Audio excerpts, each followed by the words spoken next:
Episode 60 of Star Trek, Season 3, Episode 5 of TOS, Is There in Truth No Beauty? And it's the return of Diane Muldaur. And her second guest appearance in TOS, this time is Dr. Miranda Jones. She is a blind woman who is able to see thanks to her dress of sensor webs. We don't find that until later on. It comes in really handy though because she works with a creature who is a magician who is so ugly that if you look at him, then you'll go mad. That concept has not aged too well, I don't think. But no, we'll accept that and move on. As Ambassador Kolos, who is a magician, nice nod later on to Star Trek Prodigy with us with Zero. Fascinating people, not a corporeal being, sort of energy, really good at navigation, which comes in handy later on because as I say, if you look at them, we go mad, and this happens because we also have Larry Marvick on board, who was one of the designers of the Enterprise, apparently. Scotty's dead excited to meet him. They have a nice dinner, but he's in love with Miranda.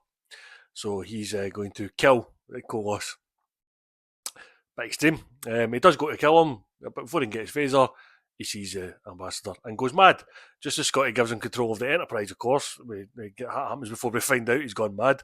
And he throws us out the galaxy into some space-time continuum. I don't think what Spock said really made too much sense, to be honest, but we'll go with that as well. They're in the middle of nowhere. They don't know where they are. They don't know how to get back. So Spock has to use the mind touch with Kolos to get them back because navigation's good for them. And of course, that works a treat. So they get back to the galaxy. Before that, though, Miranda Jones didn't want it to happen. She's a bit jealous. She's a really interesting character, Miranda, actually. I like her. She doesn't want Spock to be involved because Spock was up for the job at one point and turned it down because he's busy in Enterprise. But Kirk and Spock and McCoy, none of them can really convince her. It's like, Dr. Jones, wake up now. We have to get home.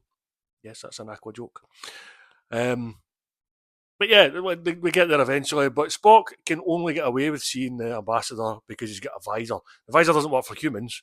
It also doesn't help when Spock forgets to put the visor back on when he puts Golos back in the box after they go home.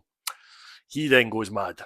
So after another talking to by Kirk, who seems to spend a lot of time flirting with Miranda in this, she kind of gets through to her to make sure she doesn't just let Spock die. She helps him return. Everything's back to normal, and then she's happy by the end of it because she gets to understand what Spock felt when they got the mind touch. She's going to get to experience that as well, and they go off on a merry way. I don't know how Kirk gets to stay in the transporter room right at the end. Before that, they were very keen to clear the corridors, but yeah. It's a 3 out of 5. It's good concepts. Maybe things just haven't aged too well, but no, enjoyable.